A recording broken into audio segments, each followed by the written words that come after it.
The home showed no clear signs of forced entry, but the digital trail suggested someone was still inside. Early that morning, as investigators moved through the first phase of the search, the focus was where it always begins, on the physical space. Rooms were documented, entry points were examined. Every visible detail was treated as a potential starting point. But according to official reports, it didn't take long for attention to shift. Not because of what was found inside the home, but because of what appeared outside of it, in the digital record. Think about that for a moment. In cases like this, investigators expect to follow a pattern, a timeline built from movement, communication, and physical evidence. But here, while Nancy's physical presence could no longer be confirmed, something else continued to move: her digital footprint. If one detail in this case stands out to you, feel free to leave it in the comments. And if you prefer clear, step-by-step breakdowns like this, you can follow along by subscribing. Based on publicly available information, a series of unusual digital signals began to emerge shortly after authorities were alerted. These were not typical communications. There were no calls placed to family members, no clear attempt to reach out for help. Instead, what investigators observed was activity linked to cryptocurrency accounts. Now here's what matters. This wasn't immediately interpreted as a ransom demand in the traditional sense. According to investigators, they are still examining whether the timing and nature of this activity aligns with what is known about that night. Because in a situation where every second is critical, the introduction of a calculated digital transaction raises a different kind of question. Not just who is responsible, but who had access. Nancy was last known to be in an environment that should have been secure. According to reports, there were no immediate signs of a struggle, no obvious disruption, nothing that would clearly indicate that something had gone wrong in that moment.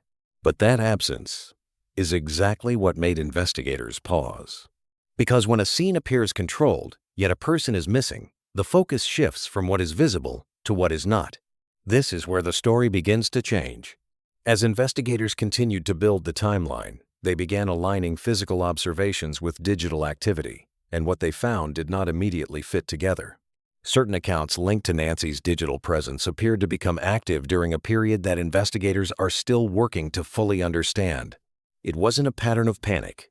It wasn't random. It appeared deliberate. But that wasn't the detail that concerned investigators most. Because while the presence of digital activity suggests interaction, it does not confirm who was responsible for it. And that distinction is critical. According to investigators, access to these accounts appears to have been limited, not in a way that rules out all possibilities, but in a way that narrows them. Think about that.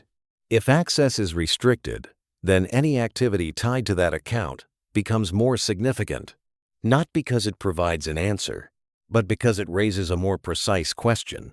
Who had the ability to initiate that activity at that specific time? This is where the investigation takes a different direction. In many cases involving financial or digital traces, the assumption is that the individual responsible will attempt to hide their actions, obscure them, delay discovery. But in this situation, investigators noted something unusual. The digital trail was not entirely concealed, which creates a contradiction.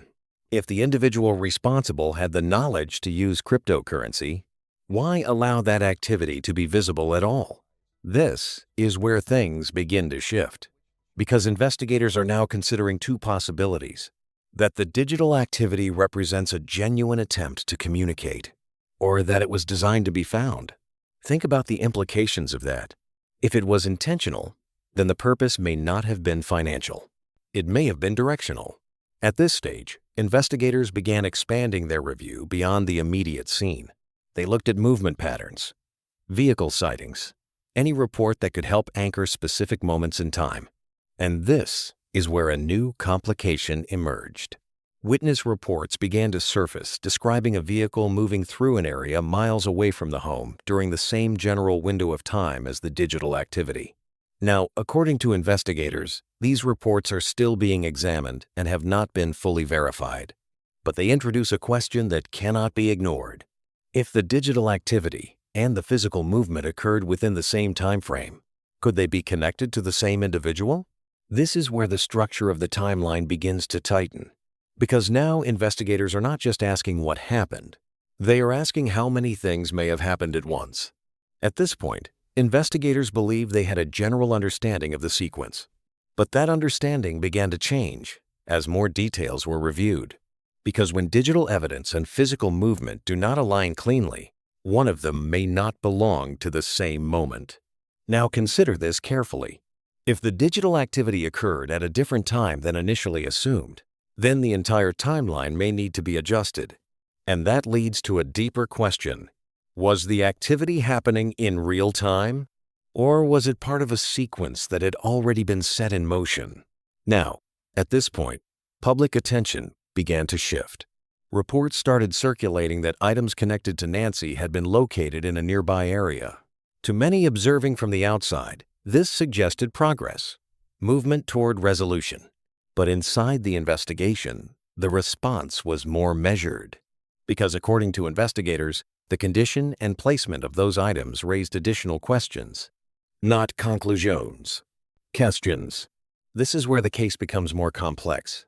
Because when items are recovered, their location matters just as much as their presence. Were they left in a way that suggests concealment?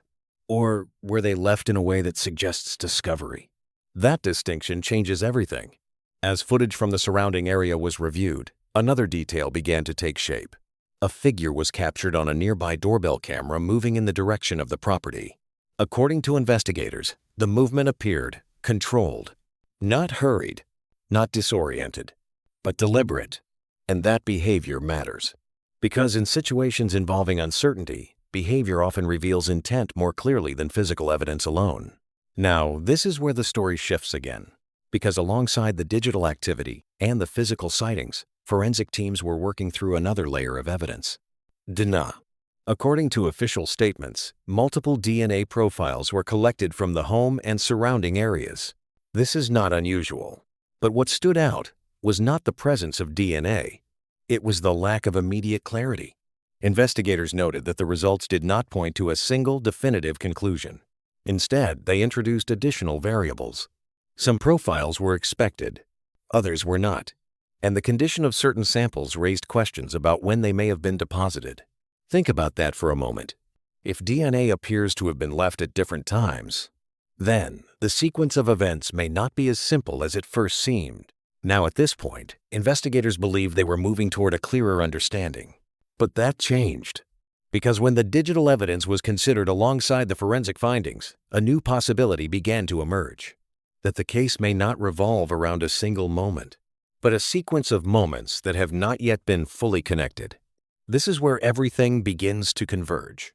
A controlled scene, unexplained digital activity, witness reports that introduce distance, items recovered under unclear circumstances, and forensic evidence that does not fully align with a single timeline. Each of these elements points somewhere, but not all in the same direction. And that is what makes this case different, because the challenge is not the absence of evidence. It is the lack of alignment between the evidence that exists. Now here's the part investigators are still working to understand. Whether the digital activity is central to what happened, or whether it is simply the most visible piece of a much larger sequence. Because if the activity was intentional, then it may not have been meant to communicate. It may have been meant to control the direction of the investigation itself. And if that's true, then the person responsible is not just reacting, they are anticipating. But if the digital evidence is authentic, and if it reflects real-time access to those accounts, then one question becomes unavoidable. If access was limited, and the activity occurred after Nancy could no longer be accounted for, then who was inside that space during the early hours of the morning, ensuring that the digital trail remained active? If the digital trail was still active, then someone, at some point, had to be controlling it. And that is where the investigation began to narrow. Up until this stage, according to investigators, the case had been moving in two directions at once. On one side, there was the physical reconstruction where Nancy was last seen, what the environment suggested, and how the initial timeline was built. On the other, there was the digital layer accounts, access points, and activity that did not fully align with the physical evidence. But now, Those two paths had to be brought together because they could not both be correct in their current form. Think about that for a moment. If the digital activity occurred exactly when it appeared to, then someone had access after Nancy could no longer be accounted for. But if that access was not happening in real time, then the digital trail may have been set in motion earlier, waiting to be triggered. And those are two very different scenarios. This is where investigators began to focus on control. Not just who had access, but who had the ability to maintain that access without drawing attention. According to publicly available information, cryptocurrency accounts are not like traditional bank systems. They do not rely on identity verification in the same way. Instead, access is tied to something far more specific: a private key. Whoever holds that key controls the account. Now here's what matters. That kind of access does not happen by accident. It requires prior knowledge. It requires preparation. And in many cases, it requires trust. But that wasn't the detail that concerned investigators most. Because even if access could be explained, the timing still could not. As analysts continued to review the sequence of events, they began to examine whether the activity followed a pattern. Not just when it occurred, but how. According to investigators, the transactions themselves did not appear random. They were not large. They were not erratic. They followed a structure that suggested intention. And that creates a different kind of question. If the purpose was to demand money, why not demand more? If the purpose was to hide, why not remain silent? This is where the investigation takes another turn. Because the digital activity may not have been designed to achieve a financial outcome, it may have been designed to create movement. Movement in the investigation. Movement in public attention. Movement in where resources were focused. Think about how that works. When investigators detect digital activity, it becomes a priority. It demands immediate analysis. It pulls focus towards systems, logs, and access points. And while that is happening, something else may go unnoticed. Now at this point, investigators believed they were beginning to understand the strategy. But that changed. Because when the digital timeline was compared more closely with physical evidence, another contradiction began to emerge. The sequence did not align. For example, certain reports suggested that movement associated with the case occurred in areas that did not correspond directly with the digital signals being tracked. Now, according to investigators, these reports are still being evaluated and should not be treated as confirmed. But they introduce a critical question. If the digital trail suggests one location and physical sightings suggest another, which one reflects what actually happened? This is where things begin to tighten. Because investigators are now considering the possibility that the digital activity and the physical movement are not part of the same sequence. They may be separate, connected only by timing. Now consider the implications of that. If the digital activity was set in motion independently, then it may not require the person responsible to be physically present at the time it occurred, which leads to a different possibility, that the activity was automated. Now, this is not a conclusion, but according to investigators, it is one of the possibilities being explored. Because certain types of digital systems can be configured in advance, transactions can be scheduled, access can be maintained without direct, continuous interaction. But that raises another question. If the activity was automated, then who set it up? And more importantly, when? This is where the investigation circles back to the timeline.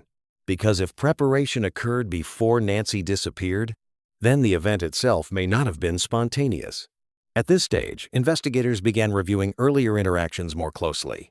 Not just the final hours, but the days leading up to them.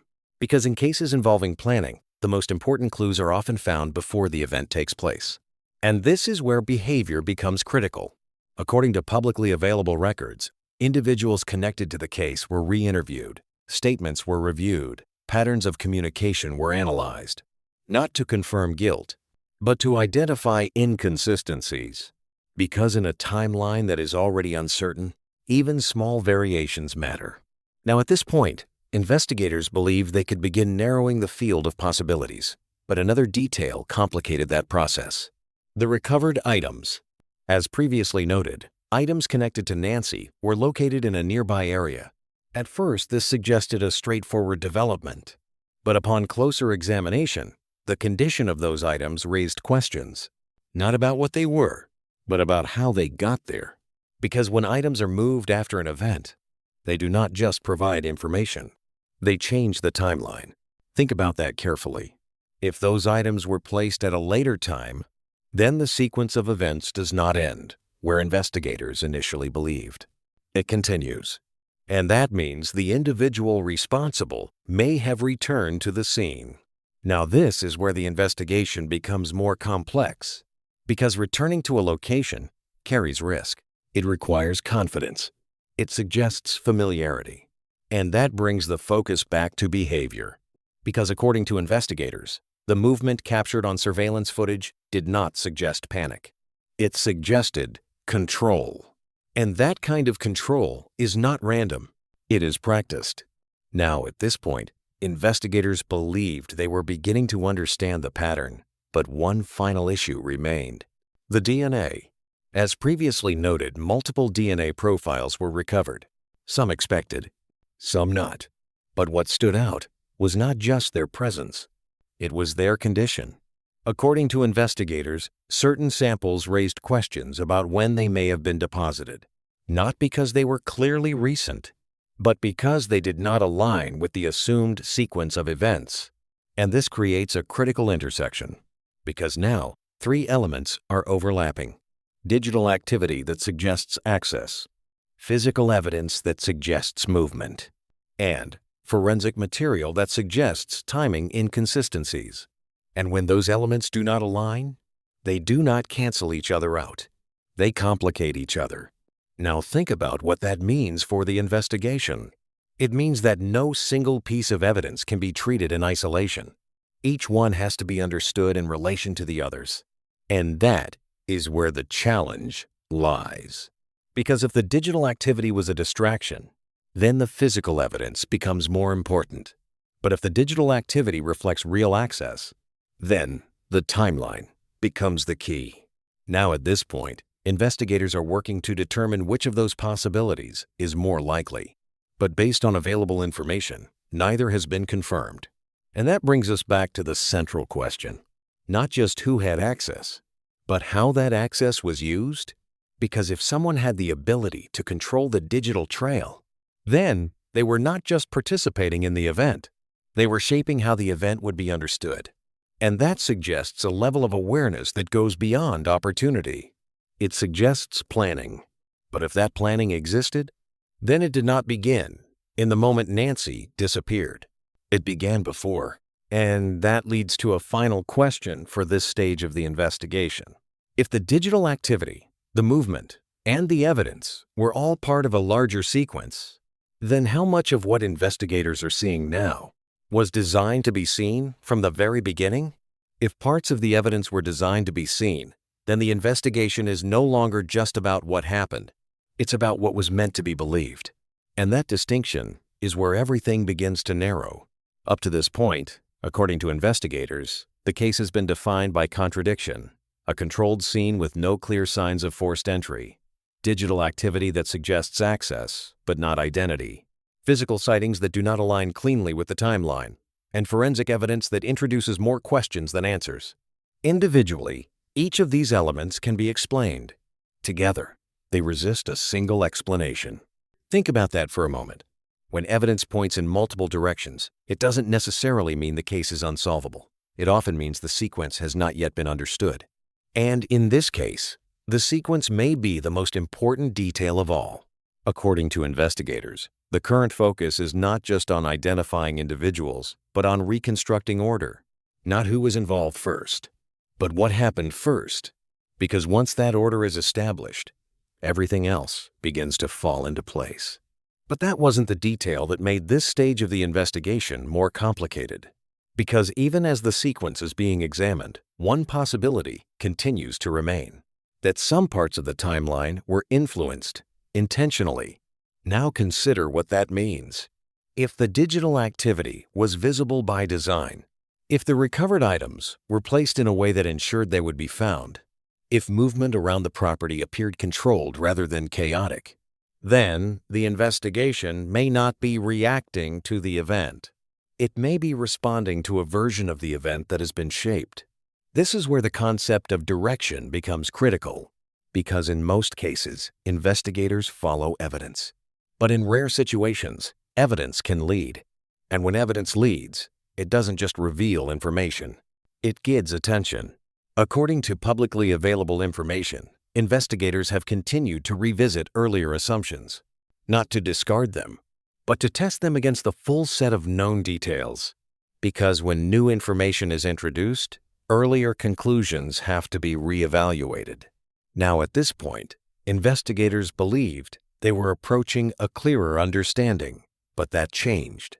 Because as the digital evidence was examined more closely, another possibility began to emerge. Not that the activity was random, not even that it was simply intentional, but that it may have been structured. Structured in a way that allowed it to remain visible. Structured in a way that ensured it would be noticed. And structured in a way that aligned with how an investigation would unfold. Think about that carefully. That would require more than access. It would require awareness. Awareness of investigative methods. Awareness of timing. And awareness of how evidence is interpreted once it is discovered. This is where the investigation begins to shift again. Because now the question is no longer just about access or timing. It is about understanding. Whoever was responsible may not have just been present. They may have understood the system they were interacting with. But that wasn't the only issue. Because while the digital evidence raises questions about structure and intent, the physical evidence continues to introduce its own contradictions. For example, according to investigators, the recovered items remain a key point of focus, not because of what they are, but because of where they were located. Location matters because it can indicate movement, it can suggest sequence, and in some cases, it can reveal intention. If those items were placed after the initial event, then the timeline extends beyond what was first assumed. And if the timeline extends, then the opportunity for additional actions also extends. Now consider how that connects to the surveillance footage. The figure captured moving near the property did not display urgency. According to investigators, the movement appeared controlled, consistent, measured, and that behavior is significant because it does not align with a situation driven by panic. It aligns with a situation driven by familiarity. Now this is where the investigation becomes more focused, because familiarity suggests something very specific. Not just knowledge of the location, but comfort within it. At this point, investigators began to consider whether the actions observed were not just planned, but practiced. Because there is a difference. Planning can occur once. Practice requires repetition. And if the actions were practiced, then the event itself may not have been the first time those patterns were used. Now at this stage, the forensic evidence becomes even more important. As previously noted, DNA results have not provided a single definitive conclusion, but they have introduced timing questions. According to investigators, some of the samples did not align clearly with a single moment. Instead, they suggest the possibility that different contacts occurred at different times. Think about what that implies. If contact occurred more than once, then the sequence is not a single event. It is multiple events. And if that is true, then the investigation is not just looking for what happened in one moment. It is trying to understand how those moments connect.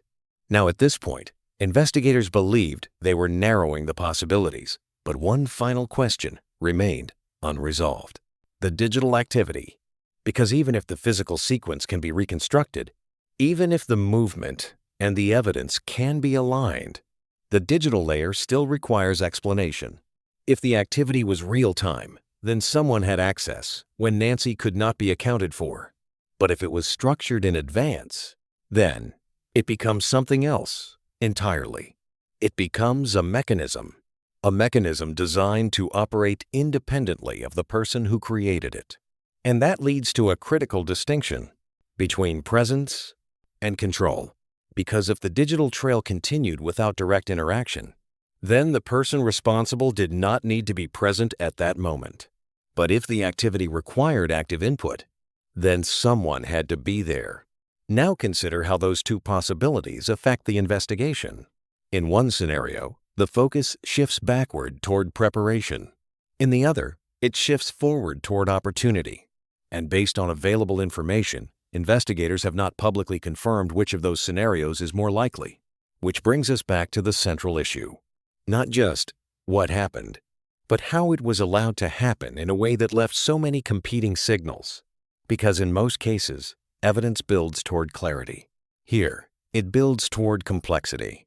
And that complexity may not be accidental. If the digital activity, the movement, and the evidence were all part of a structured sequence, then the investigation itself may have been anticipated. And if that's true, then the person responsible is not just reacting to the investigation. They may have been accounting for it from the very beginning.